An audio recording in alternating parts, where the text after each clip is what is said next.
This is problem 6.80. It's on page 343. The hydraulic cylinder CF, which partially controls the position of rod DE, has been locked in the position shown. Knowing that the external load P is 400 newtons and the angle theta is 75 degrees, determine A, the force in link AB, and B, the corresponding force exerted on member BCD at point C. Let's sketch this system to start.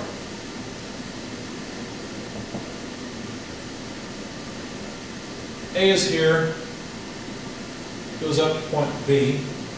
That's the link where we'd like to know the force in the member. There's a beam that goes across, beam BCD, I believe it is. We'll check that.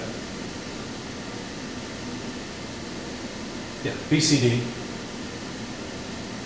There's a force P pulling down at a 75-degree angle in magnitude 400 newtons. The hydraulic cylinder has been locked. In other words, it's not able to move up and down when F is down here, and supports the beam at C. There's a 100 millimeter length and a 175 millimeter length between BC and CD respectively.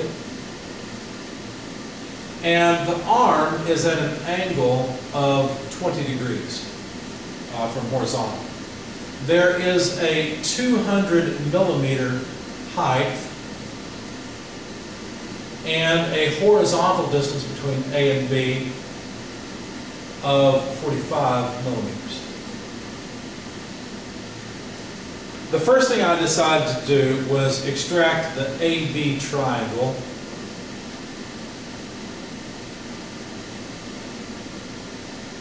Put down the lengths of the sides and figure out the other length. They made it nice. Take the square root of some of the squares using Pythagorean's theorem. You'll find that AB is 205 millimeters long. And that'll save me some time later. The free body diagram I chose to use is a free body diagram of the beam.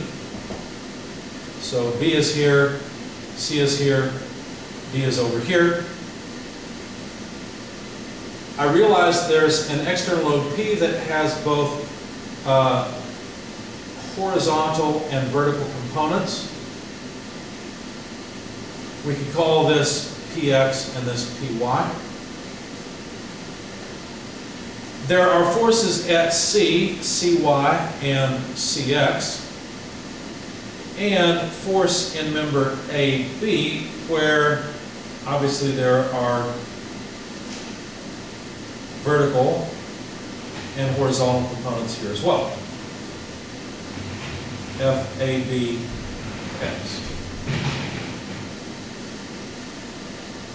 One more time. Better. So this is the free body diagram that I'm going to use. In fact, I chose to some moments about point C, taking counterclockwise, as positive to begin this solution, because what they asked for was the force in AB and the force at C. So I thought if I could get AB first, then I could sum forces horizontal, vertical, and get CX, CY.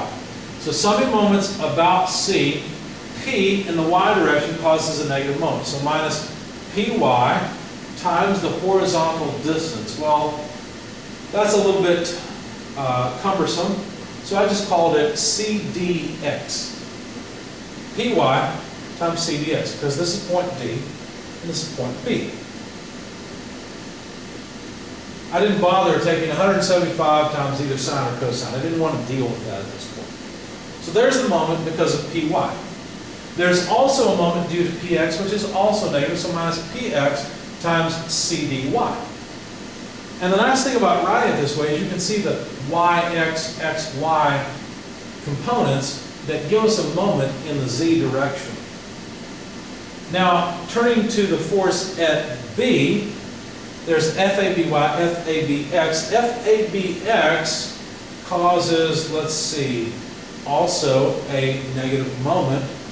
So minus FABX multiplied by BCY. So the distance from here to here in the Y direction, you see. Last but not least, we've got FABY, which finally causes a positive moment about C. So plus FABY BCX, and that's it. That should come out to 0. Now we have to go in and fill in all the geometry details. So minus PY, well, I write that as P. And let's see, PY, I know the angle is over here, 75 degrees. So the Y component, well, that's going to be opposite. So that's sine 75 degrees. That's just PY. Times CD, but I don't want all the length of CD. I want only the X component.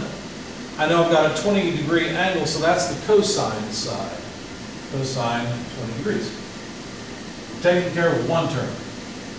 Let's take the next one. Minus P, I want the X component. Well, that must be cosine 75 degrees because Y was sine. And I need CD in the Y direction. I had CDX, so that must be sine 20 degrees. Let me break the line and go to the next. Minus FAB. Well, I want the X component of FAB. And for that, instead of using sines and cosines, I'll use my triangle to figure it out.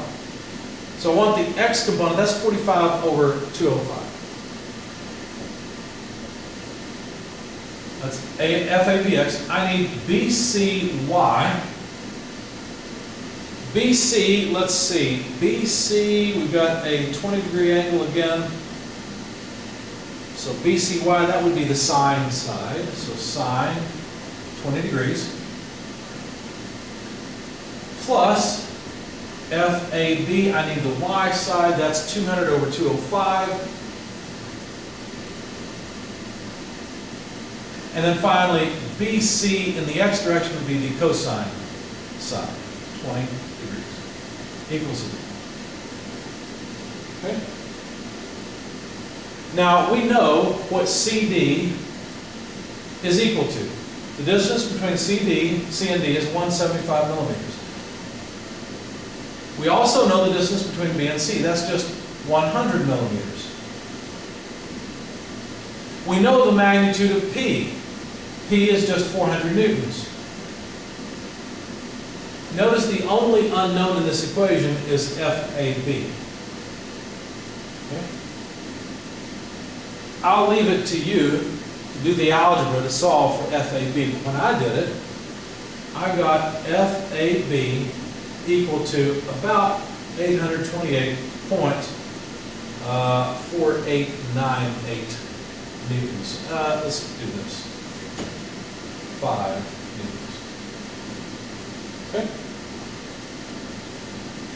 So, then to get CX, I decided to sum forces in the horizontal direction. What acts in the horizontal direction? Well, CX, PX, and FABX. So, CXX positive, PXX positive, FABX is in the negative direction. That sum is to 0. Since CX is the unknown that I'm looking for, I just moved everything to the other side. FABX minus PX should give me CX. So CX equals what? FAB, which we know is 828.5 or so. The X component, let's see, over here, 45 over 205. Minus PX. What's PX? Well, it's P, 400. The X component is the cosine side. So cosine, 75 degrees. Plugging all this in, you find that CX is equal to about 78.34 newtons. Of course, I plugged in more decimal places, so that's precise. So summing forces in the vertical direction, the Y direction, what do we have? We've got CY acting upward, PY acting downward, and FABY acting downward. That sum is it. There's no more in the Y direction. So CY is PY plus FABY. So CY is PY 400, but we only want the vertical piece of it, so that's sine 75 degrees plus FABY. Well, FAB is 828.5. The Y component would be 200 over 205. Scale FAB. Plug all that into your calculator, you get about 1194.65 newtons. So C as a vector, a force vector, if you like the FC, however you want to call it, is just going to be CXI plus CYJ. So that is about 7, because remember I had to round these off, 78.34 I plus 1194.65 J newtons. If you take the magnitude of it,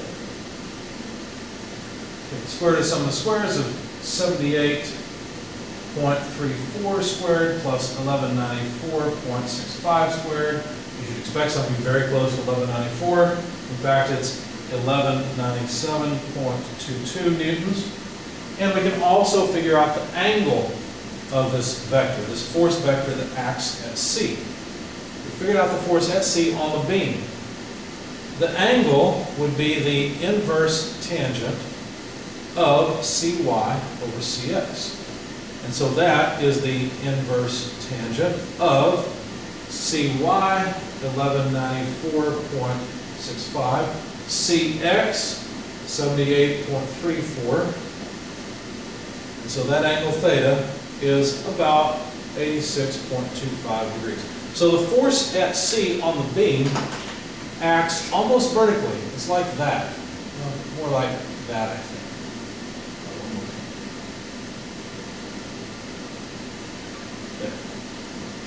Okay. And that makes sense because this hydraulic cylinder's job is primarily to push upward or pull downward. Any lateral force on the hydraulic cylinder is not ideal.